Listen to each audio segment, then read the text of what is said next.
ஈஸ்வரி கேக்குறாங்க ஐஸ்வர்யா கிட்ட. இதுக்கு முன்னாடி தப்பு பண்ணியே அதுக்கு அழுகிறியா?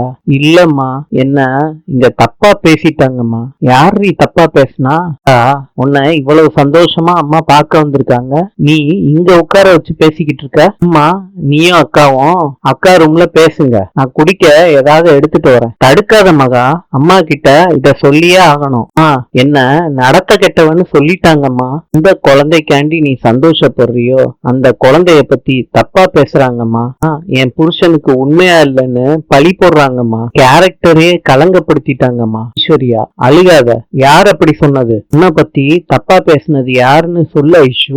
நாக்க அறுத்தெரிஞ்சிடுறேன். சரி, யார் அப்படி சொன்னது சொல்றாங்க. அம்மா கோடீஸ்வரி, கோவப்படாம என்ன ஏதுன்னு கேளுமா, பொறுமையா பேசிப்போம் சொல்றாரு. என்னம்மா இவங்க ரொம்ப ஓவரா பேசுறாங்க, எனக்கு வர்ற கோவத்துக்கு. கௌதம், பேசாம இரு. தப்பு நம்ம பேர்ல இருந்துச்சுன்னா சொத்துல 5 காசு கிடைக்காதுரா, பேசாம இரு. கோடீஸ்வரி, இப்ப நடந்தது யாருமே எதிர்பார்க்காத ஒண்ணு. ஆவேசத்துல யாரு என்ன சொல்லி இருந்தாலும் நாங்க கண்டிச்சிட்டோம். இல்ல, இது முடியும். ஐஸ்வர்யா உங்க பொண்ணு, அவ எங்க வீட்டு பொண்ணு. அவளை பத்தி யாரு என்ன சொன்னாலும் நம்புற அளவுக்கு நாங்க முட்டாள். கௌதம் பண்ணுனது பேசினது எல்லாமே தப்புதான். அவனையும் நம்ம முழுசா குற்றம் சொல்ல முடியாது. இருந்தாலும் அவன் அப்படி பேசினதுக்காண்டி யாரும் வருத்தப்படுறோம். நாங்க யாருமே ஐஸ்வர்யாவை தப்பா நினைக்கலம்மா. மேலப்பட்ட களங்கத்தை துடைக்க வேண்டியது நம்மளோட கடமை. விட்டுட்டு நாமளே ஒருத்தர் கோவப்பட்டா இந்த பிரச்சனை தீராதுமா. இப்ப நம்ம நிதானத்தோட இருந்து இந்த பிரச்சனையை முடிக்கிறதுக்கு வழிய பார்ப்போம்னு பானு பாட்டி சொல்றாங்க. கோவப்பட்டு எதுவும் ஆக போறது இல்ல, கொஞ்சம் அமைதியா இருமா. கோடீஸ்வரி சொல்றாங்க, பொண்ணு கல்யாணத்துல தப்பு நடந்தது உண்மைதான். இங்க வசதியா வாழணும்னு காண்டி நான் பண்ணின முட்டாள்தனம் அது. இதுக்காண்டி என் பொண்ண கீழ்த்தனமா வளர்க்கலமா. நான் ஒழுக்கத்தோட வளர்த்திருக்கேன் என் பொண்ண. நான் தப்பு பண்ணிட்டேன் அந்த ஒரே ஒரு காரணத்துக்காண்டி எல்லாரும் கேவலமா பேசுறாங்களேம்மா, அதை என்னால எப்படி பொறுத்துக்க முடியும்? நான் மாத்திரம்தான் தப்பு பண்ணேனா? இங்க நிக்கிறாங்களே சித்ரா, தேவி, அவங்க பண்ணதெல்லாம் தப்பு இல்லையா? கல்யாணம் ஆக போற பொண்ண மனசை கெடுத்து மண்டபத்துல இருந்து கூட்டிட்டு போனாரே பேரன், அவரு பண்ணது தப்பு இல்லையா? ஆமா, இப்படி எல்லாருமே தப்பு பண்ணிட்டு இது நடந்தாலும் என் பிள்ளைங்க தான் தப்பு பண்ணுச்சு, என் பிள்ளைங்க தான் தப்பு பண்ணுச்சுன்னு சொல்றது நியாயமே இல்லம்மா. சித்ரா தேவி சொல்றாங்க, கோடீஸ்வரி, எல்லா தப்பையும் நாங்க பண்ண மாதிரி பேசுறீங்க. பழைய கதை, யாரும் அத பத்தி பேசவே இல்லை. பிரச்சனை உட்கார்ந்து இருக்காளே உங்க அருமை பொண்ணு ஐஸ்வர்யா, இவளாலதான். யாரோ ஒருத்தன் கூட ஊரு சுத்தின போட்டோ ஆதாரமா கிடைச்சதுனாலதான் என் பையன் கோவப்பட்டான். போதும், உங்களை பத்தியும் தெரியும், உங்க பையனை பத்தியும் எனக்கு தெரியும். எவனோ ஒருத்தன் அனுப்புன போட்டோவை வச்சு பொண்டாட்டிய இத்தனை பேர் முன்னாடி கேவலமா பேசினவர் தானே உங்க பையன். அவரை கேள்வி கேட்காம இப்ப சப்ப கட்டு கட்டுறீங்களா? இதெல்லாம் மனசாட்சியே இல்லையா? நீங்களும் ஒரு பொண்ணை பெத்தவங்க தானே. அக்கா பிளீஸ், அவங்கதான் காரணம் தேடி பிரச்சனை பண்றாங்கன்னா நீ எதுக்கு மல்லு கட்டிக்கிட்டு இருக்க? நீயும் இந்த விஷயத்த இதோட மறந்துருமா. எப்படி சரி பண்றதுன்னு எனக்கு நல்லா தெரியுமா. தயவு செய்து மேலும் மேலும் இத பத்தி பேசாதம்மா, அமைதியா இருமா. மகா திரும்பி அவளையே குறை சொல்லிக்கிட்டு இருக்காங்க. அம்மா கோடீஸ்வரி, அந்ததையே பேசி பிரச்சனைய பெருசாக்காம முடியறதுக்கான வழிய தேடுவோம். உங்களுக்கு ஐஸ்வர்யா மேல முழு நம்பிக்கை இருக்கு. ஒரு பழிய ஐஸ்வர்யா மேல யாரு எதுக்காண்டி போடணும்? யாரு இந்த மாதிரியான போட்டோக்களை நம்ம வீட்டுக்கு அனுப்பணும்? கண்டுபிடிக்கதான் சூர்யா போலீஸுக்கு பிரஷர் கொடுத்திருக்கான். சீக்கிரமே மதனை புடிச்சிருவாங்க. குற்றவாளி யாருன்னு போலீஸ் கண்டுபிடிச்சிருவாங்க. எதுக்காண்டி பண்ணுனா, யாரு சொல்லி கொடுத்து பண்ணுனான்னு எல்லாமே தெரிஞ்சிருமா. யா, நீங்க சொல்றதெல்லாம் சரிதான் யா. வாய் வயிறுமா இருக்கிறப்ப என் பொண்ணு மனசு கஷ்டப்பட்டா பிறக்க போற குழந்தைக்கு ஆபத்துன்னு தெரியாதா உங்களுக்கு? கட்டின புருஷனே நம்பாதப்ப தனியா விட்டுட்டு போக மனசு கேட்க மாட்டேது. நீங்க தப்பா எடுத்துக்கலன்னா 4-5 நாளைக்கு நான் இவ கூட இருந்து பாத்துக்கிறேனே, இவளுக்கு ஒரு ஆறுதலா இருக்கும்ல. லட்சுமி சொல்றாங்க, ஐஸ்வர்யா மேல எனக்கும் நம்பிக்கை இருக்கு. அதே அளவுக்கு அவளும் மகாவும் செஞ்ச விஷயத்துல எனக்கு வருத்தமும் இருக்கு. நடந்தது என்னன்னு கண்டுபிடிக்கிற முடியும். நீங்க உங்க மகளுக்கு சப்போர்ட்டா இருக்கிறதுல எங்களுக்கு எந்த பிரச்சனையும் இல்லை. ஆனா இங்க இருக்கிற முடியும், உங்களால எந்த பிரச்சனையும் வந்துடக்கூடாது. உன் மேலதான் எனக்கு கோவம். ஏமா, நான் என்ன பண்ணுனேன்? இவ்வளவு முட்டாத்தனமா இருக்கான்னா இவ்வளவு மாதிரியே நடந்துக்கிற? இல்லம்மா, பேசாத நீ. நான் எத்தனை ட்ரிப் சொன்னாலும் கேட்க மாட்டியா? இதுக்கு இவ்வளவு பெரிய விஷயத்த என்கிட்ட இருந்து மறைச்ச? உனக்கும் எத்தனையோ வாட்டி சொல்லியிருக்கேன் உண்மையை மறைக்காதன்னு. நான் என் வாழ்க்கையில அதெல்லாம் பண்ணதுனாலதான் ரொம்ப கஷ்டத்தை அனுபவிச்சிருக்கேன். இருந்தாலும் உண்மையை சொல்லுடா ஐஷு. இப்ப நடந்ததை பத்தி பேசி என்ன பிரயோஜனம்? நடக்க போறத பத்தி யோசிப்போம். மாதிரி நேரத்துல எதை பத்தியும் நீ யோசிக்க கூடாது. அம்மா வந்துட்டேன்ல, நான் பாத்துக்கிறேன். கௌதம் அவங்க அம்மா பேச்ச கேட்டுக்கிட்டு தான் இவ்வளவு விஷயத்தையும் பண்ணியிருக்காரு. உங்களை எங்க எப்படி சரி கட்டணும்னு எனக்கு நல்லா தெரியும். இப்படி ஒரு அம்மா இருந்தா புள்ள என்ன பண்ணுவான்? இப்படிதான் இருப்பான். இல்லாம ஐஸ்வர்யா உன்னை புது பணக்காரின்னு நினைச்சு காதலிச்சிட்டாரு. இது உண்மை இல்லைன்னு தெரிஞ்ச உடனே நொந்து போயிருப்பாரு. அந்த கோவத்தை உன் மேல கண்மூடித்தனமா காட்டுறாரு. இதுக்கெல்லாம் வருத்தப்படாத ஐஷு. குழந்தை பிறந்துச்சுன்னு வையி எல்லாம் சரியாயிரும். அம்மா ஐஷு ஏண்டா அழுகுற? அம்மா சரியாயிரும்னு சொல்றேன் இல்லப்பா. நீ நினைக்கிற மாதிரி எல்லாம் இல்லம்மா.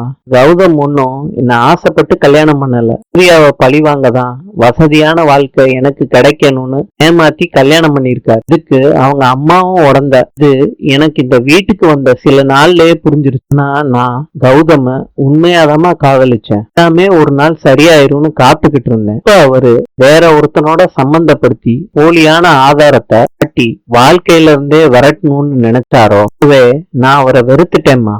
கூட நான் இந்த வீட்டை விட்டு வெளியே போகாம என் மேல பட்ட களங்கத்தை தொடச்சு வாழணும்னு ஆசைப்படுறதே என் குழந்தைக்காண்டிதாம்மா. சரி நீ உண்டாயிருக்கன்னு தெரிஞ்ச உடனே நான் சந்தோஷத்துல ஓடியாந்தேன். சொல்றத கேட்டா என் மனசே பதறுதேடி. என்ன மகா அதெல்லாம்? ஐஸ்வர்யா இவ்வளவு விஷயம் சொல்றா, நீ ஒண்ணுமே பேசாம இருக்க. எல்லாம் உனக்கு முன்னாடியே தெரியுமா?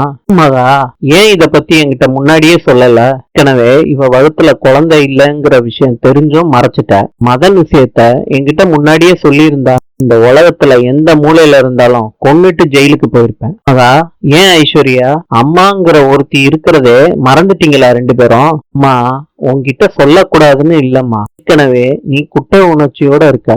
வேற சொல்லி உன்னைய கஷ்டப்படுத்த வேணாம்மா நான் சொல்லல. பொடி மகா, மறுபடியும் இந்த விஷயத்த நீ மறைக்கிற. இந்த வீட்டுல உள்ளவங்க வெறுத்துட்டா பண்ணுவா மகா. அதனால உன்னோட வாழ்க்கை ஒண்ணுமே இல்லாம போயிரும்டி. அப்படி எதுவும் நடக்காதுமா.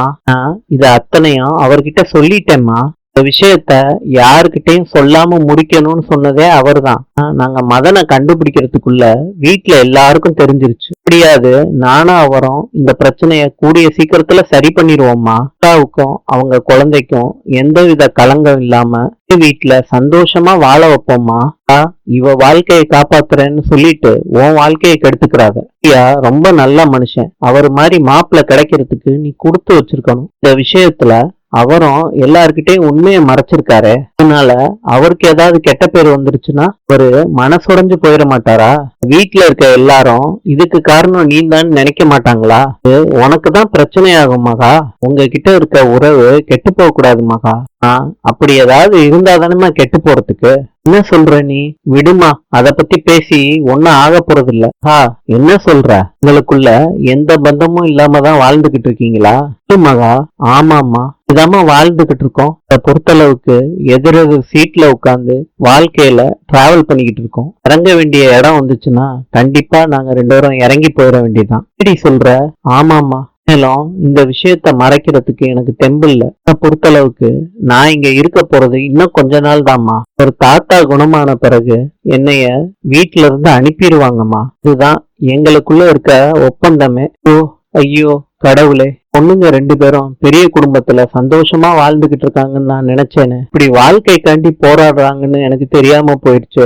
பணம் மாத்திரம் நிம்மதியை கொடுக்காதுன்னு இப்பதானே புரியுது. உன்னோட வாழ்க்கைய எப்படியாவது சரி பண்ணியே தீருவேன். நான் உங்க அம்மான்னு சொல்லிக்கிறதுல எந்த அர்த்தமும் கிடையாது. உங்களுக்காண்டி நான் என்ன வேணாலும் செய்வேன். இதுக்கு நீங்க ஒத்தாசையா இருந்தா போதும். எங்களுக்காண்டி பண்றேன்னு பிரச்சனையாக போகுதுமா, அவளையே படாத. நான் என்ன பண்ண போறேன்னு மாத்திரம் வேடிக்கை பாரு. வாங்க ஆண்டி, நல்லா இருக்கீங்களா மாப்பிள்ள? நான் நல்லா இருக்கேன் ஆண்டி. எல்லாருக்கூடையும் பேசிக்கிட்டு இருந்தனால உங்ககிட்ட பேச முடியல. இல்ல மாப்பிள்ள, இந்ததும் வராததுமா. இந்த ஐஸ்வர்யா குண்டை தூக்கி போட்டுட்டா என்ன பண்ணுவேன்? அடுப்புல வச்ச பால் மாதிரி சர்ன்னு பொங்கிட்டேன். என்ன பண்றது மாப்பிள்ள? பேசினது வேற மாதிரி இருந்துச்சு. ரூம்ல போய் என்னென்னமோ பேசினா மாப்பிள்ள. எல்லாம் கேட்க கேட்க எனக்கு மனசே ஆற மாட்டேது மாப்பிள்ள. கல்யாணம் ஆனதுல இருந்து ஐஸ்வர்யாவ கௌதம் மாப்பிள்ள பொண்டாட்டியாவே நடத்தினது இல்லையாமே. ஐஸ்வர்யா அழகா இருக்கா அழகா இருக்கான்னு சொல்லி சொல்லி வளர்த்தேன். போய் இப்படி ஒரு வாழ்க்கை அமையணுமா? அழகா இருந்து என்ன பிரயோஜனம்? அவ வாழ்க்கை அழகா இல்லையே. இல்ல வேலை மாப்பிள்ள, மகா விஷயத்துல நான் நிம்மதியா இருக்கேன். குடும்பத்துல இருந்தே மகா நீங்க நல்லா பாத்துக்கிறீங்கன்னு சொல்லிக்கிட்டே இருப்பா. இல்ல நீங்க 2 பேரும் தான் நல்ல புருஷன் பொண்டாட்டிக்கு உதாரணம். 2 பேரும் ஒருத்தருக்கு ஒருத்தர் விட்டு கொடுக்காம அன்பா அந்யூன்யமா எப்படி வாழ்றதுங்கிறத ஐஸ்வர்யாவும் கௌதமும் உங்ககிட்டதான் கத்துக்கணும் மாப்பிள்ள. இல்ல உங்களை மாதிரி நல்ல மாப்பிள்ள கிடைச்சதுக்கு நான் கடவுள்கிட்ட தினசரி நான் நன்றி சொல்லிக்கிட்டு இருக்கேன் மாப்பிள்ள. இப்ப எனக்கு கொஞ்சம் வேலை இருக்கு, நான் பாக்கட்டுமா? இல்ல இருங்க மாப்பிள்ள, முக்கியமான விஷயத்த பத்தி பேசிக்கிட்டு இருக்கேன். இதிலே போனா எப்படி? இல்ல புருஷன் பொண்டாட்டிய நகையால குளிப்பாட்டினா போதுமா? அது ஒரு விஷயமா? அன்பால திக்கு முக்காட வைக்கிறது தான் முக்கியமான விஷயம். ஒரு ஆணுக்கு அழகு மாப்பிள்ள. நீங்க எந்த அளவுக்கு செஞ்சுக்கிட்டு இருக்கீங்கன்னு நான் பாக்குறேன் மாப்பிள்ள. கூட மகா உங்களை பத்தி தான் சொன்னான். இன்று மங்கோலியாவின் நாணயம் துக்ரிக். நாளை சந்திப்போம்.